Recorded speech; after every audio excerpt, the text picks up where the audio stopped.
శుక్లాంబరధరం విష్ణుం శశివర్ణం చతుర్భుజం ప్రసన్నవదనం ధ్యాయేత్ సర్వవిఘ్నోపశాంతయే నారాయణం నమస్కృత్య నరం చైవ నరోత్తమం దేవీం సరస్వతీం వ్యాసం తతో జయముదీరయేత్.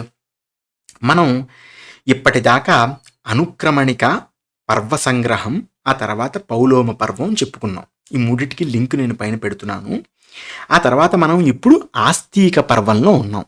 ఆస్తిక పర్వంలో ఏం చెప్పబడి ఉంది అంటే, అసలు జన్మేజయుడు సర్పయాగం ఎందుకు ప్రారంభించాడు, దానికి ప్రధాన కారణం ఏమిటి అంటే మనం క్రిందటి ఎపిసోడ్లో చూసుకున్నదే. పరీక్షిన్ మహారాజు గారు మరణించడం, పరీక్షిన్ మహారాజు గారిని తక్షకుడు వెళ్ళి కాటు వేశాడు. ఆ వివరాలు తెలుసుకోవాలంటే క్రిందటి వీడియోలో చూడండి ఒకసారి. ఆ లింక్ కూడా నేను పైన పెడుతున్నాను. సరే, మొత్తానికి ఎలాగైతేనే ఇలా కద్రువు వెళ్ళి గట్టిగా సర్పాలన్నింటినీ శపించింది. ఏమని శపించింది? మీరు జన్మేజయుడు సర్పయాగంలో భస్మం అయిపోతారని శపించింది. అది విని వాసుకి చాలా కంగారు వచ్చింది.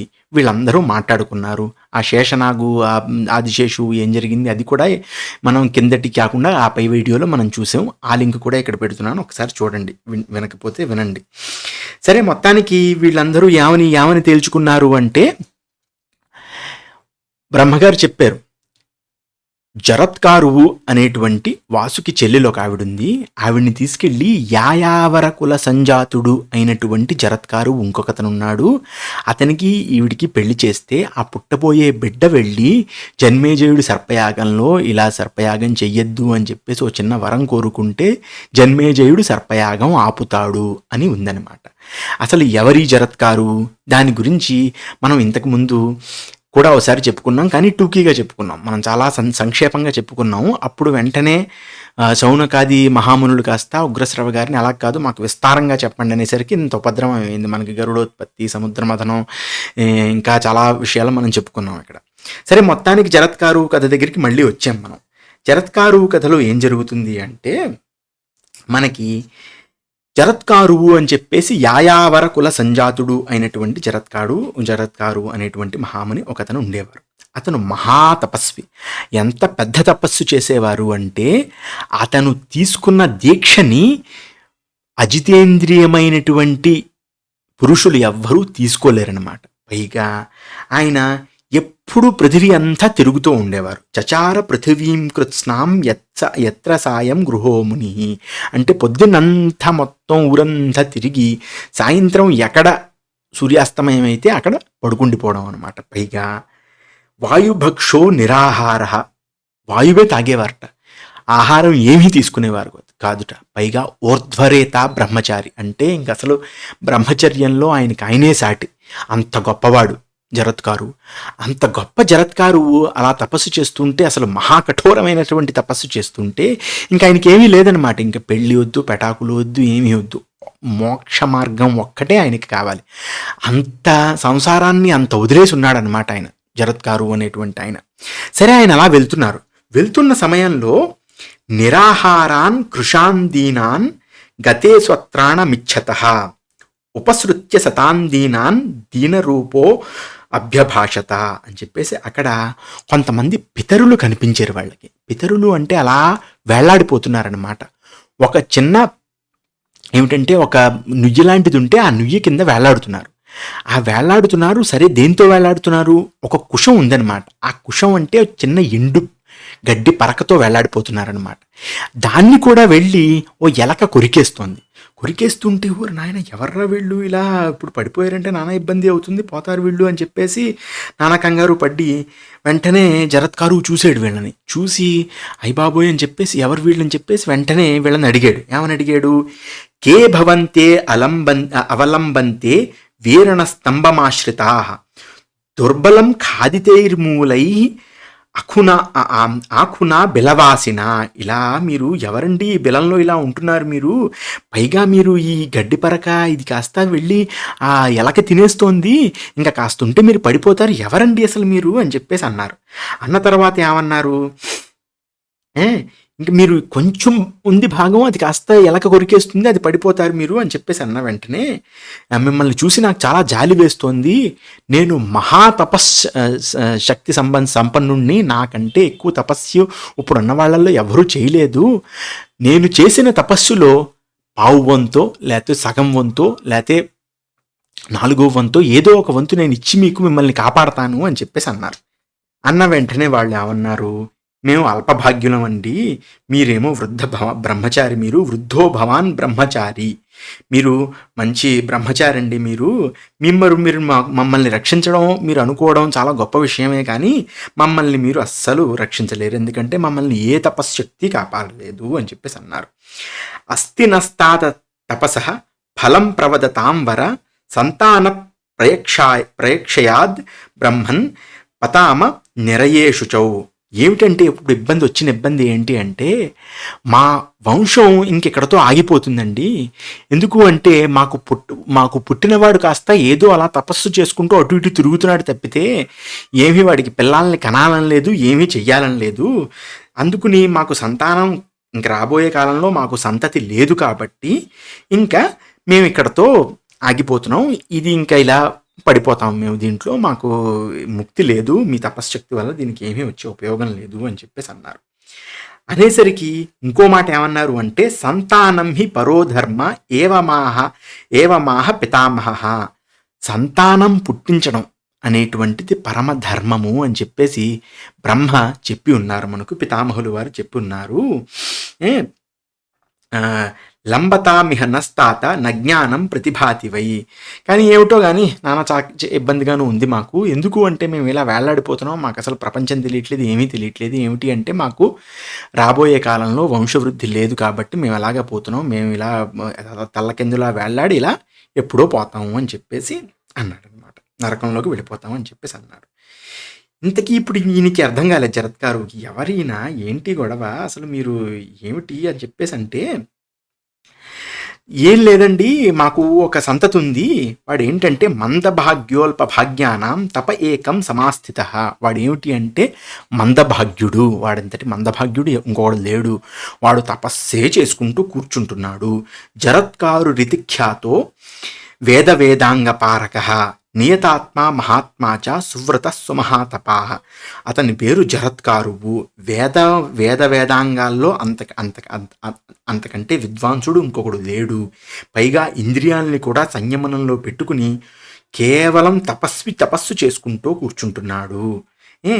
తేనస్మ తపసో లోభాత్ కృచ్ఛ్రమాపాదితావయం. వాడు తపస్సు ఎంత లోభంగా చేస్తున్నాడు అంటే తపస్సు మీద అంత లోభం వచ్చేసింది అనమాట. ఇంక నాకు కేవలం నేను మోక్షమే పొందాలి అనే యొక్క ధారణతోటి తపస్సు చేస్తూ ఆ తపస్సు లోభం వలన చాలా ఇబ్బంది పడుతున్నాడు అతను అని చెప్పేసి అంటే, దానివల్ల అతనికి నతస్య భార్య పుత్రోవా బాంధవో వాస్తి కశ్చన, అతనికి భార్య లేదు, పుత్రుడు లేడు, తమ్ముడు బంధువులు ఎవ్వరూ లేరనమాట, బంధుబాంధవులు ఎవ్వరూ లేరనమాట వాడికి. చేసేసరికి ఇంకా మాకు ఏం జరుగుతుంది చెప్పండి, మాకు వంశం ఎలా ముందుకెళ్తుంది, మాకు వెళ్ళదు ముందుకి, అందుకుని మేము ఇలా పోతున్నాము అని చెప్పేసి ఒక గొప్ప మాట ఏమన్నారు అంటే, ఇదిగో మీకు అర్థమవుతోందా ఇక్కడ, మేము నరకంలోకి ఇలా మెల్లిగా వెళ్ళిపోతాం, సరేనా, వెళ్ళిపోతాం సరికదా. ఈ ఎలక ఏమిటంటే కాలం అన్నమాట. కాలం ఈ కృషి ఉంది చూసారా, ఈ కృషి మా వంశవృక్షం, ఈ వంశవృక్షం ఈ ఎలక కొరికేసింది అంటే మేము నరకంలోకి పడిపోతాం. ఈ వంశవృక్షాన్ని ఎలక అంటే కాలము అనబడే ఎలక, అంటే సమయం అనబడే ఎలక ఈ కృషాన్ని కనుక పూర్తిగా తినేసి కొరికేస్తే మేము నరకంలో పడిపోతాం, ఇంతటితో మా వంశం సమాప్తి అయిపోతుంది అని చెప్పేసి ఒక మాట అనేసరికి ఇంకా జరత్కారు గారు మొహం అదోలా పెట్టేసుకుని చాలా బాధపడ్డారు. ఏతచ్చుత్వా జరత్కారు భృశం శోక పరాయణ ఉవాచ తాన్ పితృన్ దుఃఖాన్ బాష్ప సందిగ్ధయా గిరా. జరత్కారు ఏమన్నాడంటే, అయ్యయ్యో మీరు ఇంత బాధపడుతున్నారా, కళ్ళమంట నీళ్ళు వచ్చేసి జరత్కారు ఏమన్నాడు అంటే, మమ పూర్వే భవంతో వై పితర స పితామహా తద్బ్రూత్యన్మయా కార్యం భవతా ప్రియకామ్యయా. ఏమండి, మీరే మా పితరులు, మీరే మా పితామహులు, మిమ్మల్ని ఆనందింప చేయడానికి నేను ఏం చేస్తే బాగుంటుందో చెప్పండి అని చెప్పేసి, నేను మహాపాపినండి, నన్ను మీరు ఏ దండం ఇవ్వాలనుకుంటే ఏ దండం ఇవ్వాలంటే ఆ దండం ఇవ్వండి, నేను సిద్ధంగా ఉన్నాను అని చెప్పేసి అంటే, బాబు మహానుభావ, పుత్రదృష్ట్యాసి సంప్రాప్త ఇమం దేశం యదృచ్ఛయ, నువ్వు ఏమీ అక్కర్లేదు, పెళ్లి చేసుకుని పిల్లల్ని గనవయ్యా, నువ్వు తొందరగా పెళ్లి చేసుకో. కిమర్థం చ త్వయా బ్రహ్మన్ నకృతో దార సంగ్రహ, మీరు ఎందుకు పెళ్లి చేసుకోలేదు ఇప్పటిదాకా, మీరు వెళ్ళి పెళ్లి చేసుకోండి, పెళ్లి చేసుకుని పిల్లాన్ని కనండి బాబు అని చెప్పేసి అన్నారు. అనేసరికి ఇతను ఏమంటాడు, ఏమండి పితరులారా, మీరు ఇలా అంటున్నారు, నాకేమిటంటే నేను ఊర్ధ్వరేత బ్రహ్మచారిని, అంటే నేను అఖండ బ్రహ్మచారిని, పైగా ఉన్నట్టు ఈ శరీరాన్ని నేను మోక్షానికి తీసుకెళ్ళిపోదాం అనుకుంటున్నాను. నాకు ఈ పెళ్లి పెటాకులు అవి నాకు ఇష్టం లేదండి, నేను ఎప్పుడు నేను చెయ్యనని చెప్పేసి, పత్ని పరిగ్రహం చెయ్యను, నేను పెళ్లి చేసుకోను అని చెప్పేసి ఒక మాట అనేసి ఉన్నాను. కానీ మిమ్మల్ని ఇలా వేళ్లాడుతూ చూస్తే నేను ఆ అఖండ బ్రహ్మచర్యాన్ని ఉపసంహరించుకోవడానికి సిద్ధపడుతున్నాను అని చెప్పేసి జరత్కారు అన్నాడు. సరే అని ఏమన్నాడు, ఇంకా మళ్ళీ సరే ఇక్కడ ఎంత అదంటే చూడండి, ఇప్పుడు తపస్సు మీద ఉండేటువంటి భ్రాంతి అనుకోండి, లేదా ఆ భ్రమనుకోండి, ఏదైనా అనుకోండి, లోభత్వం అని చెప్పి రాసేశారు కదా, తపస్య మీద లోభత్వం అనేటువంటిది. ఆ మోక్షం పొందాలనే గట్టి కోరిక వలన ఈయన పెళ్లి చేసుకోవట్లేదు. కానీ పెళ్లి చేసుకోవడం కూడా ఎంత అవసరమో ఈ కథలో మనకి తెలుస్తుందన్నమాట. పుత్రుడు పుట్టాలి, మనకి వంశం ముందుకెళ్ళాలి, దానివల్లే మనకి మన పితరులకి స్వర్గం లభిస్తుంది అనే మాట ఒకటి ఇక్కడ చెప్పి ఉన్నారు. సరే, మొత్తానికి ఈయన ఏమన్నాడు, సరే నేను పెళ్లి చేసుకుంటాను, కానీ 34 కండిషన్స్ పెట్టాడు ఇక్కడ. అంటే 34 కాదనుకోండి, కానీ అసలు ఏంటంటే ఈయనకి ఇప్పుడు ఏంటంటే ఇక్కడ గొడవ, నేను జరత్కారుని, నేను పెళ్లి చేసుకోబోయే అమ్మాయి పేరు కూడా జరత్కారువే అవ్వాలి అని ఒక మొదటి షరత్ అనమాట. మొదటి షరత్ అది అయ్యేసరికి ఇంకేమిటి, ఇలా అయితే అలాగా అని చెప్పేసి వెంటనే అనుకున్నాడు. ఇప్పుడు జరత్కారు ఎక్కడ దొరుకుతుంది, సరే మొత్తానికి పెళ్లి చేసుకుందాం అనుకుంటున్నాడు కదా అని చెప్పేసి అన్నాడు. ఆ తర్వాత ఏంటంటే, నేను ఎవరినైతే పెళ్లి చేసుకుంటానో ఆ పెళ్లి చేసుకున్న అమ్మాయికి నేను పోషించడం అవి ఏమీ చేయను, నా తపస్సు ఏదో నేను చేసుకుంటాను తప్పితే, పిల్లాడు పుట్టేశాడు, భార్య వచ్చేసింది, ఇంకా భార్యని పోషించాలి, భార్య పోషించడానికి ఇంకోటి ఏదో చేయాలి, ఇలాంటి పనులు నేను ఏమీ చేయను. పైగా నేను అలా నడుచుకుంటూ ఉండి నాకు కన్యనివ్వండి అని చెప్పేసి కొంత అలా వెళ్తూ ఉంటాను, నాకు ఎవరైనా వచ్చి కన్యనిస్తే నేను చేసుకుంటాను, అర్థమైందా, లేదంటే అలా ఇష్టం వచ్చినట్టు నేను చేసుకునేసరికి మొత్తానికి ఇలాగా నేను వెడుతున్నాను అని చెప్పేసి అన్నాడు. సరే మొత్తానికి వెళ్ళసాగారు. అయ్యే పోనీ ఈ పితరులు ఏమన్నారు, పోన్లే ఏదో ఒకటి ఆ ఎలక వెళ్ళిపోతుంది, మనకు ఏదో ఒకటి జరుగుతుంది అని చెప్పేసి మనకి కొంచెం ఏదో ముక్తి లభిస్తుంది, పెళ్లి చేసుకుంటానన్నాడు కదా అని చెప్పేసి సంతోషించాడు. సరే జరత్కారు గారు అలా నడుచుకుంటూ వెళ్తే ఎవరిస్తారు ఈ బ్రహ్మచారికి, పైగా సన్నబడిపోయి కృషించిపోయి రకరకాలుగా ఉన్న బ్రహ్మచారి ఎవరు ఇస్తారు, నడుచుకుంటూ అలా వెళ్ళిపోతున్నాడు ఆయన. అయ్యేసరికి ఎవ్వరూ ఇవ్వకపోయేసరికి ఈయన నాకు భార్య కావాలి అని చెప్పేసి ఇలా అడుగుతున్నాడు అనమాట అందరి దగ్గరికి వెళ్ళి. సరే నాకు పితరులని నేను ఉద్ధరింప చేయాలి, అందుకుని నాకు భార్య కావాలి అంటే ఎవ్వరూ భార్యను ఇవ్వకపోయేసరికి ఇంక గట్టిగా అరిచాడు అనమాట. ఇక్కడ యాని భూతాని సంతీహ స్థావరాణి చరాణి చ అనిర్హితాని వాయాని తాని శృణ్వంతు మే వచః, మీరందరూ ఎవరైతే దృశ్యమైన ప్రాణులు, అదృశ్యమైన ప్రాణులు, కనబడేవాళ్ళు, కనబడని వాళ్ళు అందరూ వినండి. నా పితరులు ఇంకా రాబోయే కాలంలో నరకలోకంలోకి అలా పడిపోతున్నారు, నాకు భార్య కావాలి, వాళ్ళని ఉద్ధరించడానికి నాకు భార్య కావాలి, నేను అవ్వడానికి దరిద్రుణ్ణే అవ్వచ్చు, నేను తపశ్శక్తితోటి నేను సృష్టించిపోయే ఉండొచ్చు, కానీ ఎలాగో అలాగా పితరుల కోసం నేను పెళ్లి చేసుకోవడానికి సిద్ధంగా ఉండాలి అని చెప్పేసి గట్టిగా కోపంతో అరిచాడనమాట. అరిచేసరికి ఎవరెవరైతే ఇక్కడ ఉన్నారో మంచి అందమైన గుణవంతురాలైనటువంటి ఆడపిల్ల ఎవరైనా ఉంటే వెంటనే నాకు పెళ్లి చేసుకోవాలనుంది అని చెప్పేసి గట్టిగా అరిచాడు. అరిచేసరికి ఏమైంది, వాసుకి పంట పండిందనమాట. పరిగెత్తుకుంటూ వాసుకు అక్కడి నుంచి వచ్చేసాడనమాట. అంటే అక్కడ వనంలో ఎక్కడో వాసుకున్నాడు, వాసుకుని ఉండేసరికి పరిగెత్తుకుంటూ వచ్చేసాడు. పరిగెత్తుకుంటూ వచ్చేసి చక్కగా జరత్కారుని కాస్త వెళ్ళబెట్టుకుని వచ్చాడు అనమాట. మంచి అందంగా తయారు చేసి జరత్కారుని తీసుకొచ్చాడు. జరత్కారు అంటే ఏంటి, వాసుకి చెల్లెలు అనమాట. అనేసరికి ఇతను చూశాడు జరత్కారు. నేను ఏమనుకున్నాను, ఒకటి ఆ అమ్మాయి పేరు జరత్కారు అయి ఉండాలి, 2 ఏమిటి అంటే నేను ఎటువంటి పోషించను నేను ఈవిడ్ని, నేను పెళ్లి చేసుకుంటాను, పిల్లాడిని కంటాను, అక్కడతో అయిపోయింది అని చెప్పేసి అనేసరికి ఇంకా వాసుకొచ్చాడు దగ్గరికి. వచ్చి ఏమన్నాడు, ఎవరండి ఈ అమ్మాయి పేరేమిటి అని చెప్పేసి వెంటనే జరత్కారు అడిగాడు. అనేసరికి వాసుకి మంచి ఉత్సాహంగా ఈ అమ్మాయి పేరు కూడా జరత్కారువే అని చెప్పేసి అన్నాడు. అనేసరికి అమ్మయ్య ఓ పని అయ్యింది. సరే, ఇంకో మాట నేను అంటున్నాను, ఏమిటి అంటే నేను పెళ్లి మాత్రం చేసుకుంటాను, నాకు భార్య భారం అవ్వకూడదు అని చెప్పేసి ఇంకో మాట అన్నాడు జరత్కారు. అనేసరికి ఏమీ కంగారు లేదు, మీరు శుభ్రంగా నాగలోకానికి రండి, నాగలోకానికి వచ్చి మమ్మల్ని ఈ అమ్మాయిని పెళ్లి చేసుకోండి, చక్కగా ఉండండి మా ఇంట్లో, మిమ్మల్ని అందరినీ కూడా నేనే చూసుకుంటాను అని చెప్పేసి అన్నాడు వాసుకి. దాంతో ఇంకా జరత్కారుకి మొత్తం కావాల్సినవన్నీ అయ్యాయి. మొత్తానికి బయలుదేరాడు జరత్కారు. అక్కడ చక్కగా జరత్కారుకి పెళ్ళయింది.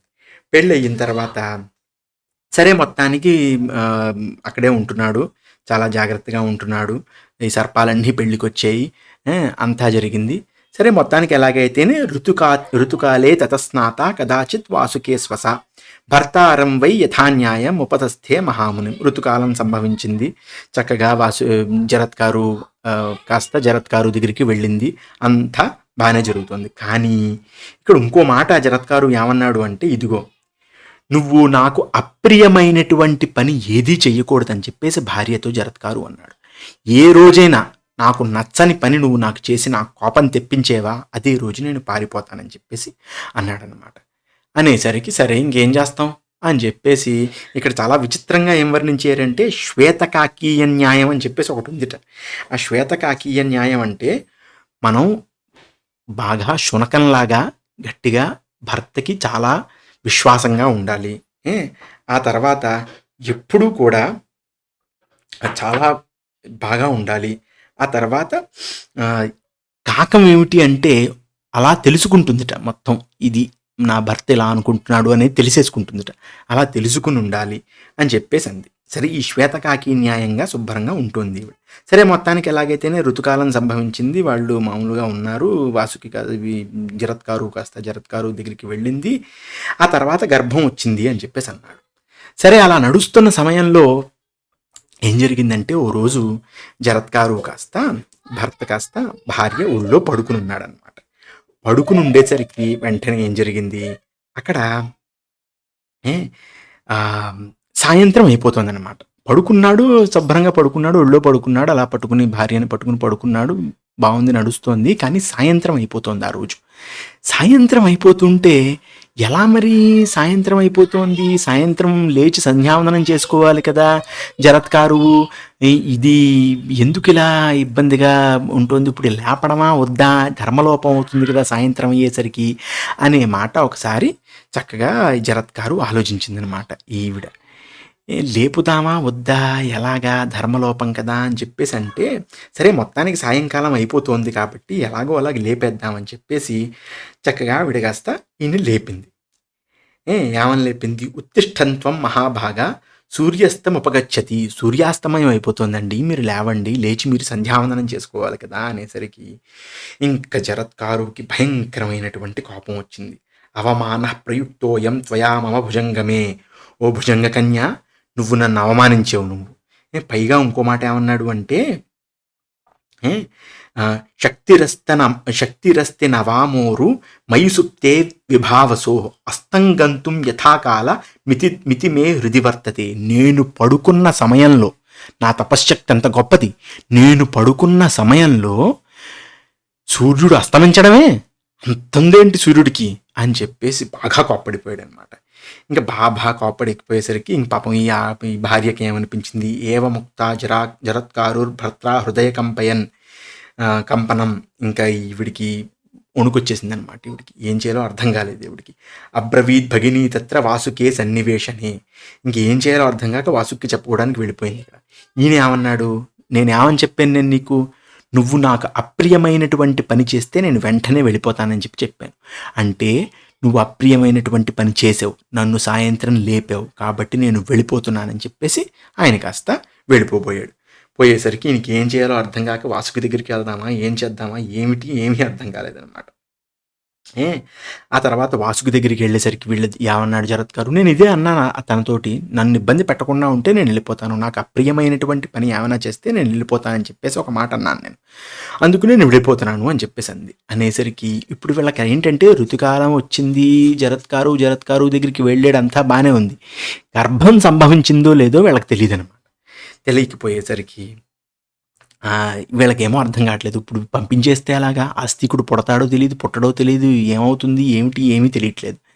అయ్యేసరికి వెంటనే ఈ జరత్కారు కాస్త అడిగింది, ఏమండి మీరు అలా వెళ్ళిపోకండి, నాకు గర్భం వచ్చేంత వరకు ఉండండి, గర్భం వచ్చిన తర్వాత కావాలంటే వెళ్ళిపోండి, పిల్లాడు పుట్టేంత వరకైనా కనీసం ఉండండి అని చెప్పేసి అనేసరికి నేను అబద్ధం ఆడను, నేను వెళ్ళిపోతాను. సరే నువ్వు అన్నావు కాబట్టి నేను ఒక మాట అంటున్నాను ఇక్కడ. ఏమన్నాడు అంటే, అస్త్యయం సుభగే గర్భస్తవ వైశ్వానరోపమః, వైశ్వానరం అంతటి తేజస్సుతోటి నీ పొట్టలో ఒక గర్భం ఉంది, అస్తి అని చెప్పేసి అన్నాడు అనమాట. ఋషి పరమధర్మాత్మ వేదాంగ పారగ, వీడు రాబోయే కాలంలో పెద్ద ఋషి అవుతాడు, పరమధర్మాత్ముడవుతాడు, వేదాంగ పారగుడవుతాడు, చాలా గొప్పవాడవుతాడు. సరే ఇలా అని మొత్తానికి జరత్కారు కాస్త తపస్సు చేసుకోవడానికి వెళ్ళిపోయాడు అనమాట. అంటే ఏంటంటే ఇక్కడతో నా పని అయిపోయింది, నా కర్తవ్యం పూర్తయింది, నేను ఒక పిల్లాడిని ఇచ్చేస్తున్నాను ఈ జరత్కారుకి, అస్తి ఆ పిల్లాడు ఉన్నాడు, అయిపోయింది, పుట్టేసిన తర్వాత నాకు ఇంకేం సంబంధం లేదని మళ్ళీ తపస్సుకి వెళ్ళిపోయాడు అనమాట. అంటే అంత సంలగ్నంగా ఉన్నాడనమాట, మోక్షలోభం అంటారనమాట దీన్ని. సరే మొత్తానికి ఎలాగైతేనే ముందుకెళ్ళింది. వెళ్ళేసరికి ఇవిడి కాస్త పరిగెత్తుకుంటూ చాలా బాధపడి, మొహోదల పెట్టేసుకుని చాలా బాధపడి మొత్తానికి ఎలాగైతేనే వాసుకి దగ్గరికి వెళ్ళింది. వాసుకి దగ్గరికి వెళ్ళేసరికి వాసుకి ఏమన్నాడు, వాసుకి కాస్త ఓరి నాయన ఇది ఎక్కడ గొడవరా బాబు, జానాసి భద్రేయత్ కార్యం ప్రధానే కారణం చదేత్ పన్నగానాం హితార్థాయ పుత్రస్తే స్యాత్ తతో యది. అసలు పని జరిగిందా జరగలేదా, నీకు గర్భం వచ్చిందా రాలేదా, ఏం జరిగింది అని చెప్పేసి వాసు కాస్త అడిగి, బాబు నీకు అర్థం కాని విషయం ఏమిటి అంటే, నీకు పుట్టబోయే బిడ్డ, ఆ జరత్కారు ద్వారా నీకు పుట్టబోయే బిడ్డే మన వంశాన్ని కాపాడుతుంది, అసలు అలా చేసుకుంటే ఎలాగా, ఆయన ఏదో సాయంత్రం పడుకుంటానంటే నువ్వు పడుకోనివ్వకుండా సంధ్యావందనం చేసుకోండి, ఇది చేసుకోండి అది చేసుకోండి అని చెప్పేసి అలా పట్టుకుని కూర్చుంటే ఎలాగే నువ్వు అలా చేసేవేమిటి అని చెప్పేసి వాసుకి కాస్త కంగారు వచ్చింది. ఇప్పుడు నీకు గర్భం వచ్చినట్ట రానట్ట, ఏమిటి గొడవ ఏమిటి, నాకేం అర్థం కావట్లేదు. ఇప్పుడు నేను వెనక్కి వెళ్ళి ఆయన పట్టుకుందాం అనుకుంటే ఆయన కాస్త కోప్పడిపోయి నన్ను శపించేశాడంటే అదో పెద్ద మళ్ళీ గొడవ, ఓ శాపం ఎలాగా నాకు ఉండనే ఉంది, ఇంకో శాపం కూడా నాకు తగులుతుంది, ఎందుకు నాకు ఈ గొడవ అంతా, ఎంత పని చేసేవే బాబు అని చెప్పేసి అంటే, ఇంతకీ ఏం జరిగింది, అసలు పని అయ్యిందా అవ్వలేదా అది చెప్పు అని చెప్పేసి అంటే, ఆయన ఏమీ లేదండి, అస్థి అని చెప్పేసి ఒక మాట అయితే అన్నారు, నేను అడిగాను ఇదే ముక్క ఆయన్ని, అస్థ్యుత్తరముద్దిశ్య మమేదం గతవాంశచ, అస్థి అని చెప్పేసి అన్నారు, అందుకుని ఉన్నట్టే అని చెప్పేసి నేను అనుకుంటున్నాను అని చెప్పేసి అన్నారు. ఇంక ఈ మాట విన్న తర్వాత అస్థి అని అంత తపశ్శక్తి కలిగి అంత గొప్పగా ఉన్న వ్యక్తి అస్థి అని చెప్పేసి అన్నాడు అంటే ఖచ్చితంగా ఉండే ఉంటాడు, అందుకుని ఆయన తపశ్శక్తిని నేను అది చేయను, ఎందుకంటే ఆయన అబద్ధం ఆడ్డాయన, అందుకుని నేను దాన్ని శంకించట్లేదు, ఆయన చెప్పేది నిజమే అవుతుంది అని చెప్పేసి ఉన్నాడు అని చెప్పేసి అంటే, కొన్నాళ్ళకి పాపం ఈ దేవుడి గర్భం ధరించింది, అంతా ముందుకు జరిగింది, చక్కగా మనకి ఇక్కడ అంతా బాగుంటుంది అని చెప్పేసి ఆస్తికుడు కాస్త పుట్టాడనమాట. ఎలాంటి వాడు పుట్టాడు, అగ్ని సూర్యుడు ఇద్దరు కలిపిన తేజస్సు ఎంత గట్టిగా ఉంటుందో అంత తేజస్సుతోటి పుట్టాడనమాట. పుట్టేసరికి జాగ్రత్తగా చాలా బాగా జరిగింది, ఆస్తికుడు కాస్త మళ్ళీ దినదిన ప్రవర్ధమానంగా పెద్దవాడు అయ్యాడనమాట.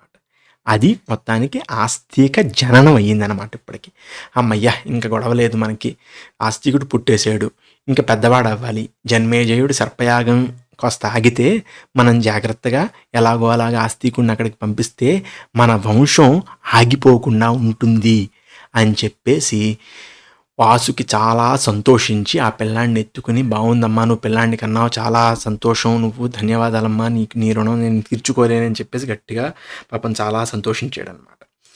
సంతోషించేసరికి మొత్తానికి ఆస్తికుడు పుట్టాడు.